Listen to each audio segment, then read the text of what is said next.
안녕하셨습니까? 양영태 TV의 양영태입니다.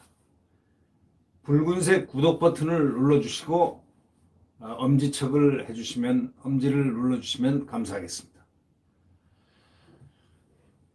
이 윤석열 국감이라고 할 수 있는 국정감사, 대검에 대한 국정감사 있고 난 다음에 정치권 후폭풍이 상당히 만만치가 않습니다.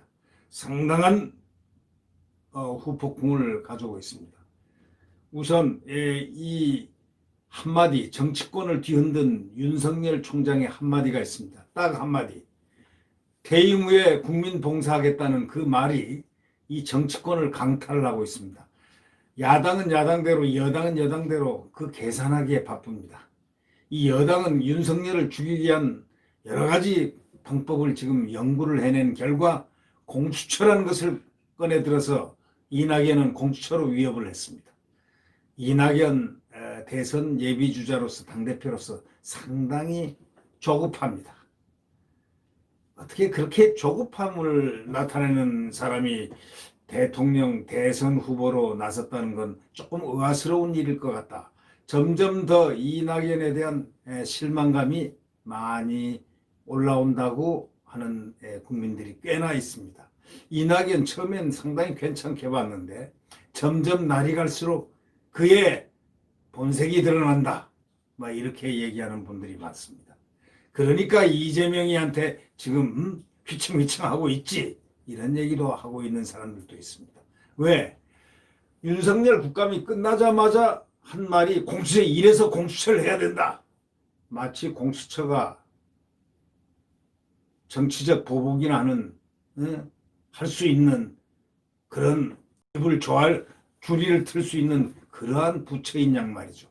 그래서 공수처는 헌법으로 위반되는 것이고 그래서 그건 그런 법을 만들지 말았어야 하는 것이다. 이건 심상정의 때문에 만들어진 거라 해도 과언이 아닙니다. 심상정의가 민주당하고 뒤에서 짝짝꿍 해가지고 서로 하나는 선거법 통과시켜줘. 그래 공수처법 해줄게. 공수처법 그럼 해줘. 그럼 선거법 해줄게. 이렇게 짬짬이를 해가지고 국민을 배반한 심상정. 그때 처음에는 조국 사태라든가 이 공수처법이 안 된다고, 절대 안 된다고 부정을 강하게 해놓고 그 다음 슬쩍 가서 둘이 짬짬이를 한 그 심상정의 그 소위 4+1이라는 고약한 있지도 않는 민주주의에서 있을 수 없는 그런 야합으로 엿을 바꿔먹었다는 바로 그런 것 때문에 생긴 게 공수처입니다. 네, 여러분 잘 아시겠죠. 이 윤석열 총장이 이렇게 얘기를 했습니다. 23일 날, 그러니까 그저께죠. 우리 사회와 국민을 위해서 어떻게 봉사할지 퇴임 후의 방법을 천천히 생각해 보겠다 이렇게 얘기했습니다. 퇴임 후 어떻게 할 것이냐 등등 질문을 하니까 그렇게 대답을 한 겁니다. 정계 진출 가능성을 내비친 것으로 해석될 수도 있는 부분입니다. 정치권에서는 그동안 차기 야권 대선 주자로 윤 총장을 수시로 거론했지만 본인이 그 관련 발언을 상당히 부정을 하고 자기는 정치와 무관하다. 정무감각이 없다. 이래서 정치와 선을 그었는데도 불구하고 이번에 자기 입으로 본인의 관련 발언을 이렇게 한 것이 처음으로서 상당한 주목을 받을 만합니다. 윤 총장의 거취와 진료를 놓고서 반응은 상당히 엇갈리고 있습니다. 윤 총장은 검찰청 국정감사에서 퇴임 후 거취에 대해서 어떻게 할 거냐 하고 물어보니까 저도 살아오면서 우리 사회의 많은 혜택을 받은 사람이기 때문에 봉사하는 방법을 한번 생각하겠다. 이런 식으로 얘기를 했습니다. 그래서 봉사 방법에도 정치도 들어가냐 하고 김도읍 국민의힘 의원이 질문을 하니까 그건 말씀드리기 어렵습니다. 이렇게 얘기를 했습니다. 다시 말하자면 윤 총장이 내년 7월 말 임기인데 임기를 마친 뒤에 정계에 진출할 가능성을 이렇게 내비칠 수 있는 그렇게 받아들여도 되는 그러한 관측이라고 볼 수가 있습니다. 임기는 국민과 한 약속이라면서 아직 임명권자 말씀이 없다. 아직 임명권자인 대통령 말씀이 없고 하니까 그대로 나는 가야 된다. 국민과 한 약속인데 하지만 문재인 대통령이 사퇴하라는 메시지를 만약에 보내면 앞으로 당연히 사퇴하겠다. 임기 전에 사퇴할 수 있다. 바로 이걸 갖다가 내비친 겁니다. 이미 윤 총장은 제가 보기에는 어느 정도의 미래를 조명을 합니다. 틀림없이 이 사람들이 나를 사퇴를 시키는 방향으로 어떠한 상태로든 만들어낼 것이다. 그때 이제 사퇴라는 딱 카드를 들고 만약에 불가피한 일이 없으면은 임기까지 간다. 그러나 불가피할 경우는 사퇴를 할 수밖에 없지 않느냐. 대통령이 예를 들면 사퇴하라고 하면은 사퇴를 할 수밖에 없다. 막 그런 얘기겠죠. 임기 전에도 사퇴할 수 있다. 이런 얘기죠. 윤 총장과 이 가까운 법적 인사가 이런 얘기를 했습니다. 검찰 인사 파동이 또다시 추미애에 의해서 일어난다면은 아마 조기에 이젠 총장직을 그만두고 강하게 드라이브를 치고 추미애를 아주 맞붙어가지고 한번 크게 대회전을 한 후 깨끗하게 총장직을 그만둘 수 있다. 그러나 그때는 아마도 윤 총장도 만만치 않은 걸 보았을 겁니다. 추미애 정말 많이 윤 총장 괴롭혔죠. 법무부 장관이 검찰총장을 그토록 괴롭힌 것은 아마 대한민국 역사에 앞으로도 그런 일이 없을 겁니다. 과거에도 물론 없었지만 말이죠. 도대체 말로서 통할 수 없는 그 벽, 그것은 추미애의 벽입니다. 추미애의 벽은 이 말이라든가 소통으로서 이룰 수 없는 오로지 짐의 명령을 따르라라는 루이 16세와 같은 그런 머리가 어떤 목표, 자기 목표 지향을 위해서 그거 지휘하는 것밖에 없다라는 생각인데 참으로 추미애 장관은 하나 실수를 크게 한 게 있습니다. 이 검찰청을 갖다가 법무부 장관의 부하로 잘못 생각했다는 겁니다. 이렇게 얘기했으면 차려놨어. 부하인 측면도 있고 부하가 아닌 측면도 있다라는 아닌 측면을 서로 인정을 했어야 되는 겁니다. 왜? 검찰은 준사법기관입니다. 법무부 장관은 행정사무를 갖다 법무행정사무의 최고 감독자입니다. 사무의 감독자이자 수사의 감독자는 아니란 얘기입니다. 검찰은 중앙수사기관입니다. 따라서 수사지휘를 할 수 없다라는 것. 검찰청법에 왜 나와 있는 것은 그래서 꼭 하고 싶을 때는 검찰총장을 통해서 그 사건을 지휘할 수 있다. 직접 검찰에 이런 저런 걸 하지 못한다. 그런데 검찰총장을 통하여라는 것을 이걸 아예 싹둑 잘라버리고 아예 배제를 시켜버렸어요. 너 빠져. 이건 추미애가 저지른 커다란 검찰청법 위반입니다. 이것은 앞으로 추미애 장관이 법무부 장관을 그만두고 미국의 어느 날에 반드시 소추당할 이야기입니다. 그대로 대한민국 검찰이 그 사안을 묻어두고 가거나 이러지는 않을 겁니다.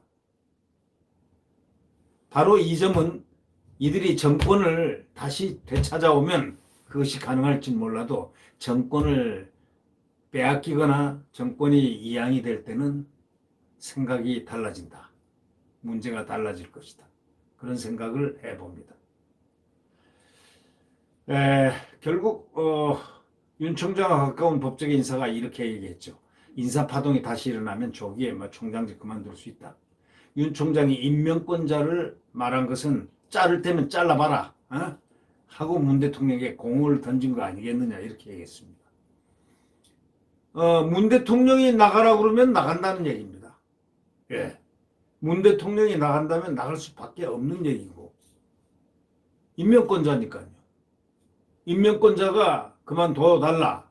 임기가 2년 있지만 그렇게 해도 강한 저항은 안 하겠다. 이런 얘기죠. 윤 총장 얘기는 임명권자가 자를 테면 그러나 윤 총장이 말한 메시지는 두 가지로 해석할 수 있지 않겠습니까? 대통령이 임명권자니까 자를 테면 자르시오. 그래서 그는 다 밝혔습니다. 대통령이 메시지를 전해왔다. 나한테 4.15 총선 이후에 소임을 다하라. 그건 다시 말해서 임기까지 열심히 하라. 이런 얘기 아니겠습니까? 여기서 대통령의 본 마음이 무엇인가?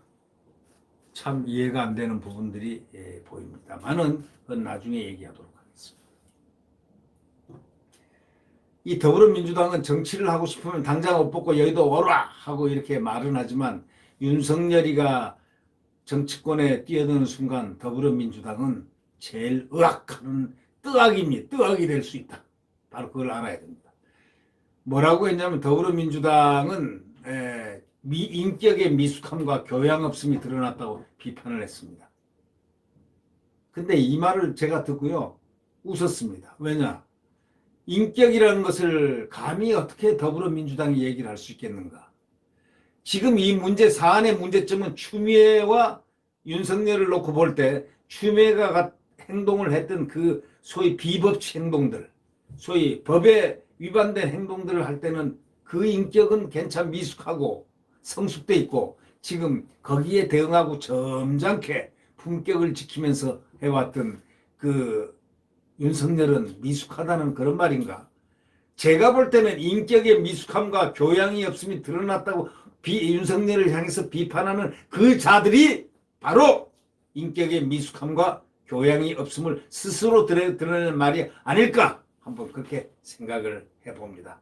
그러니까 더불어민주당이 전부 다는 그러지 않았을 거고 누군가가 얘기했으니까 인격의 미숙함과 교양 없음이 드러났다 이렇게 비판한 사람은 많이 반성을 해야 된다. 국민들이 다 보고 있었지 않느냐 이게. 어떤 사람이 인격과 품격이 있고 어떤 사람들이 언어의 중요성을 알고 어떤 사람들이 규범을 잘 지키고 추미애와 가급적이면 정면 충돌을 하지 않게 해서 그런 많은 인내를 하고 살아왔다는 그런 점에서 윤석열이 왜 그날 밤 1시까지 새벽 1시까지 국감을 하는데도 국민들이 그만큼 그를 환호했겠느냐. 환호한 이유는 딱 한 가지다. 다시 말하자면 그가 가지고 있는 인격과 미숙함, 법과 원칙을 보고 국민을 향해서 갈 수 있는 그러한 사고를 가졌기 때문에 그런 거 아니겠습니까? 반면에 그 국민의힘당 그 사람들은 이렇게 얘기했죠.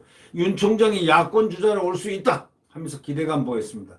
만약에 윤 총장 플러스 지금 기존의 대선 주자들 해가지고 흥행을 해서 만약에 하면은 그 선거는 지금 국민들의 민심에 비추어 볼 때 엄청난 파고를 일으킬 수 있다. 그렇게 생각합니다. 윤 총장이 야권 주자로서 만약에 와서 할 경우는 그를 이길 사람들이 여권에 누가 있겠습니까? 제가 볼 때는요. 못 있습니다. 없습니다. 이낙연은 벌써 보니까 제가 느끼기에 어저께 보니까 공수처를 갖다가 들먹이면서 이거 안 되겠다. 공수처로 어떻게 해야 되겠다. 이런 식으로 위협을 하고 있는 걸 보니까 그분의 그릇대기가 대통령 그릇이 될 수 있을까? 라는 의문을 갖기 시작하기에 충분한 이야기들. 그의 지지자들이라 하더라도 저는 물론 이낙연을 지지하지 않습니다. 왜? 바로 어제 그러한 면을 여러 번 느꼈기 때문입니다. 저분은 가끔 가다가 자기는 절대 어떤 깊은 사안에 대해서 빠져들지 않습니다. 그래서 지금은 이제 그가 가지고 있는 정치적인 무게가 친문에 잘 보여야 되니까 속된 말로 잘 보이지 않는다면 순간에 갈 수가 있기 때문에 그런 부분과 그의 또 고충이 좀 정치적 애로사항이 좀 있을 거는 같지만 하여튼 어저께 공수처를 꺼내 들은 거는 그러니까 공수처를 해야 되겠다라고 끌어들인 건 대단히 잘못된 것이다. 네, 그렇게 생각합니다. 윤석열 검찰총장이 퇴임 후에 국민에게 봉사하겠다고 한 발언, 윤 총장이 언제 어떤 방식으로 정치권에 어떻게 들어설지에 관해서는 잘 모르지만 하여튼 거기에 대한 관심은 국민적 관심은 앞으로 계속 증폭될 것입니다. 추미애가 공을 던지고 추미애가 돌을 던지고 추미애가 소위 그 비합법적인 또 이런 걸 자꾸 충격을 검찰총장에게 주면 줄수록 그 반기능, 역기능은 계속해서 증폭합니다. 그 역기능은 다시 말해서 정권 전체에 대한 어떤 추락의 경향, 이런 경향으로 몰고 오지 않느냐, 이런 생각을 해봅니다. 어저께 그 한국 갤럽에서 그 여론조사 결과가 잠깐 나왔던데, 데드크로스, 대통령은 벌써 데드크로스에 벌써 접했다. 여태까지 제일 그거 했던 바로 저점으로 딱 들어갔다 이거예요. 그러면 지금 갑자기 이렇게 된 거, 이제 이 다음 주에 보십시오. 다음 주에 여론조사는 우리가 상상을 하지 못할 정도의 문제가 조금 발생되지 않을까. 대통령이 지금 데드크로스까지 내려갔으면은 그 다음엔 반등을 조금 하게 되는 게 정상적인 방법인데 과연 반등할 수 있을까?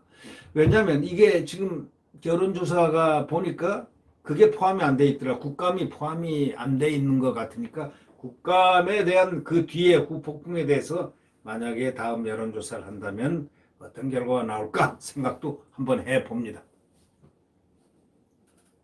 그간에 윤 총장이 직접 대선 출마 가능성을 언급한 적은 한 번도 없었습니다. 작년 조국 사태 이후에 야권에서 그를 유력 대선주자로 다 주목은 하지만 그는 항상 정치가 나올 때마다, 여론조사에 나올 때마다 여론조사 기관에 연락해서 나에 대해서는 거론하지 말아달라, 빼달라 이렇게 얘기를 했기 때문에 안 했지만, 이번에 국감에서는 그의 솔직한 표현들이 많이 나왔습니다. 대통령에 대한 얘기도 나왔지 않습니까? 대통령이 자기한테 4.15 총선 이후에 누구를 시켜서 메시지를 전달해왔다. 소임을 다해라. 임기까지 다하라, 이런 뜻으로 얘기를 한 거다 이거예요. 그렇다면은 그런 대통령의 생각은 도대체 어디인가, 무엇인가 더 헷갈리기 시작하는 그런 부분이 있죠. 네. 정치권과 법조계에서는 윤 총장이 내년 7월 임기 마치고 정계에 나설 가능성이 지금 거론되는 건 확실합니다. 네, 아주 확실하죠. 윤 총장의 성향상 총장직에 있는 동안엔 절대로 정치를 입 밖에 안 냅니다. 그러나 검찰 선배 동료들이 얘기하기를 윤 총장이 정치에 뜻이 있다는 것을 이신점심으로 알고 있다는 그런 뜻을 표출합니다. 제1야당인 국민의힘 입당 여부도 관심사입니다. 한 전직 검사장이 이렇게 얘기합니다. 윤 총장이 정치를 한다면 정치 신인이기 때문에 독자 세력을 구축하기는 어려우니까 아무래도 국민의힘 입당 가능성이 있지 않겠느냐, 이렇게 얘기합니다. 윤 총장이 또 공정한 시장 경제를 강조한다는 점도 경제와 경제민주화를 내세우는 김종인 비대위원장의 국민의힘 입당 가능성을 높여준다는 말도 나오긴 나옵니다. 이 대검이 지난 7월 윤 총장 취임 자료에서 윤 총장은 시장 경제의 성공 조건으로 공정한 경쟁이라는 그러한 룰을 갖다 굉장히 중시했다. 룰을 위반하는 반칙행위는 묵과할 수 없다는 투철한 시점을 갖고 있다라고도 했다고 그 주변에서들 얘기합니다. 제가 저희 방송 시작이 작년 7월 17일 날 제헌절 날 제가 헌법을 지킨다라는 그런 개념에서 이 소위 준법이라는 그런 개념에서 7월 17일 날 첫 방송을 열었습니다. 지금 방송이 시작된 지 약 1년이 딱 지났는데 1년 한 2, 3개월이 흘렀는데 그때 첫 방송 소재가 윤석열의 칼 어디로 향하나였습니다. 제가 처음 방송에서 딱 한 꼭지였는데 그 한 꼭지가 윤석열의 칼 어디로 향하나. 이것이 작년 7월 17일 날 제헌절 날 제가 이 방송을 출범하면서 낸 꼭지인데, 그때 그의 부친인 윤기중 연세대 명예교수를 제가 거론을 했습니다. 그가 왜 이렇게 자유민주주의와 시장경제를 향해서 칼을 들 것이다, 그때는 상상을 하지 못했습니다. 윤석열에 대한 일반적인 것은, 윤석열은 20여일쯤에 청문회를 했고, 이 시에 청문회를 앞두고 17일쯤에는 그때 이제 윤석열 총장이 지명이 됐죠. 법무부 장관 지명이 됐는데 결국 청문회가 20 며칠 날 있었고요.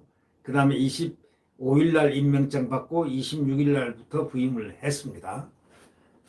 그런데 이 윤 총장 부친에 대해서 그날 그 이유로서 왜 저분이 자유민주주의 시장경제의 신봉자인가, 그걸 제가 밝히는 과정에서 저분은 반드시 이 정권에 칼을 댄다라는 그런 메시지를 그날 아마도 대한민국에서는 최초로 제가 공개적으로 전했을 겁니다.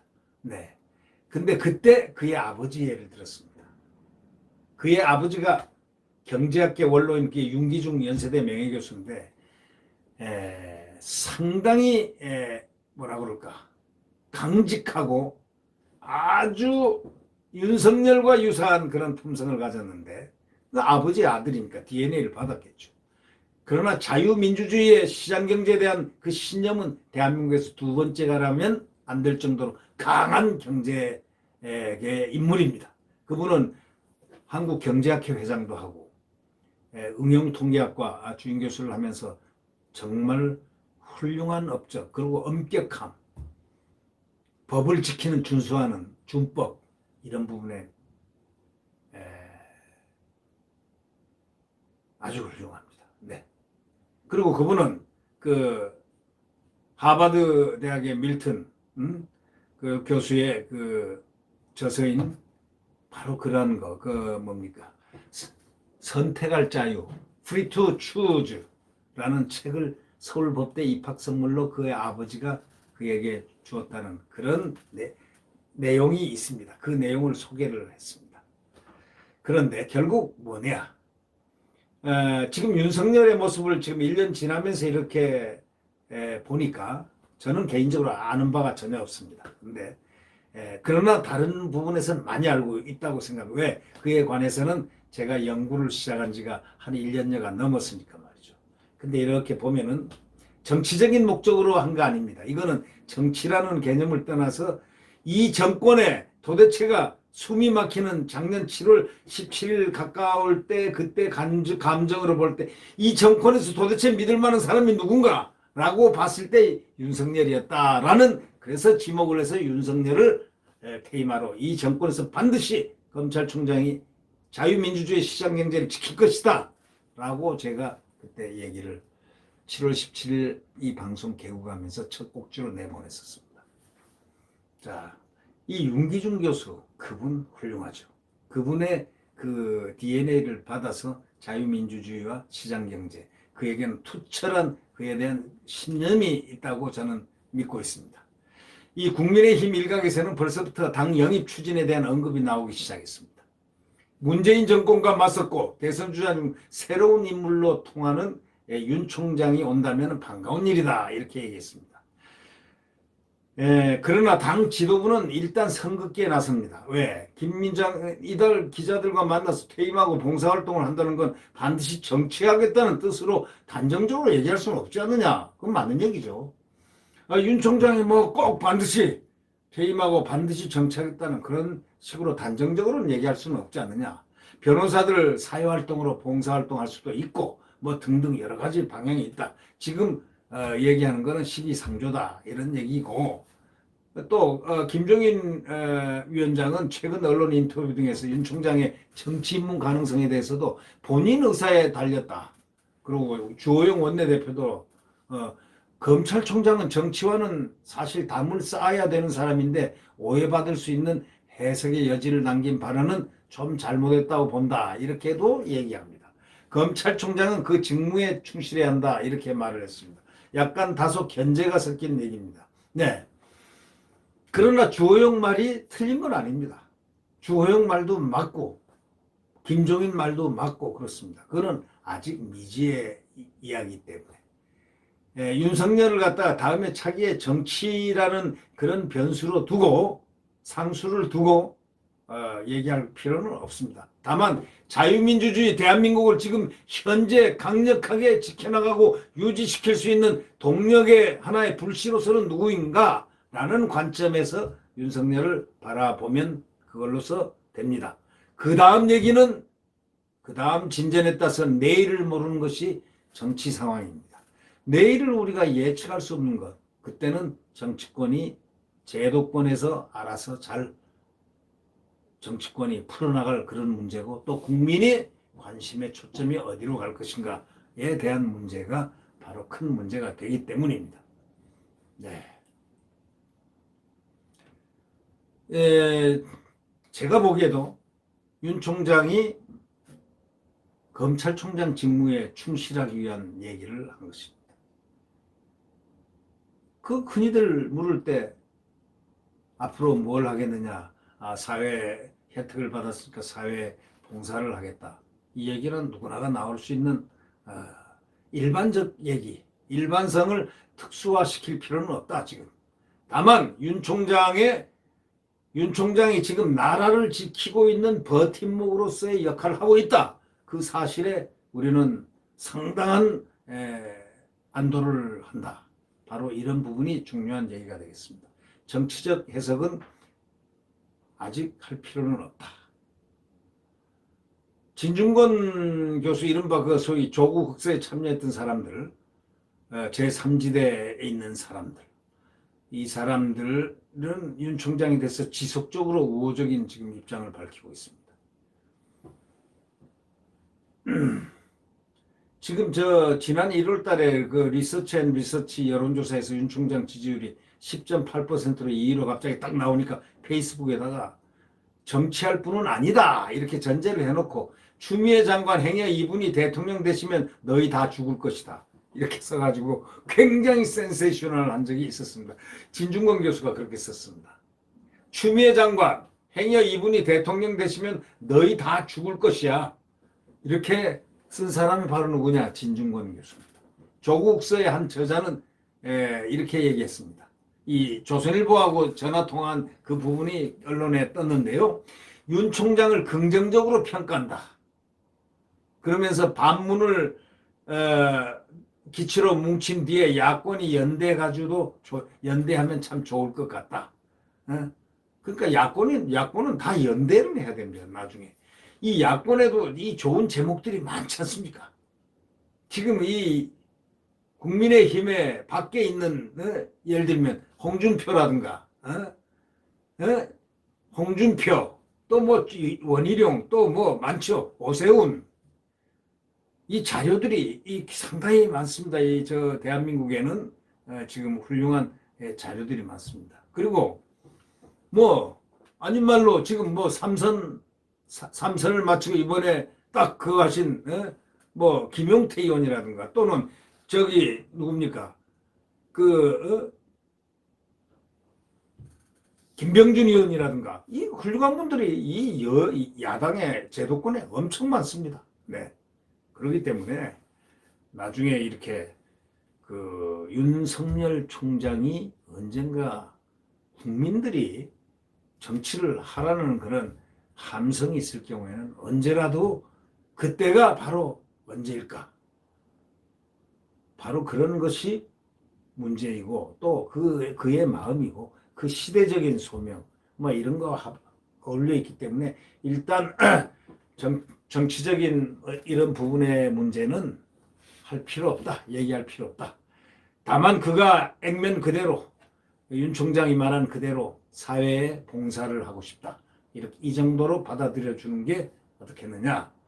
하지만 그러나 주호영 원내대표가 얘기하는 그 부정적인 얘기는 일부러 할 필요는 없다. 주호영 얘기가 원론적으로는 맞지만 오해받을 수 있는 해석의 여지를 남긴 발언은 좀 잘못됐다고 본다라고 얘기한 주호영 원내대표의 말이 잘못됐다. 저는 그렇게 생각합니다. 그것은 질문을 하기 때문에 그가 솔직담백하게 얘기를 할 수 있는 가장 솔직한 답변을 그것을 이런 식으로 정치적인 해석을 하는 주호영 원내대표의 말은 평가는 잘못된 평가다. 이렇게 생각합니다. 네. 하여튼 정치권을 뒤흔든 윤석열 총장의 한마디 그거는 바로 다른 아닌 퇴임 후 국민에게 봉사하겠다는 이 말이 지금 정치권을 강타했습니다. 그리고 앞으로 후폭풍으로 계속되어 인구에 회자될 것입니다. 네. 구독 버튼과 엄지를 눌러주시면 감사하겠습니다. 다음, 내일 태양은 다시 떠오릅니다. 태양은 곧 대한민국 자유헌법입니다. 지금의 헌법대로 모든 국가가 굴러가지 않고 있습니다. 또 자유민주주의와 시장경제가 숨쉬는 바로 그 태양입니다. 태양은 내일 다시 떠오릅니다. 지금은 암흑기입니다. 지금은 광풍의 시대입니다. 이 시대도 곧 거하게 될 것입니다. 네, 주말 잘 보내시기 바랍니다. 안녕히 계십시오.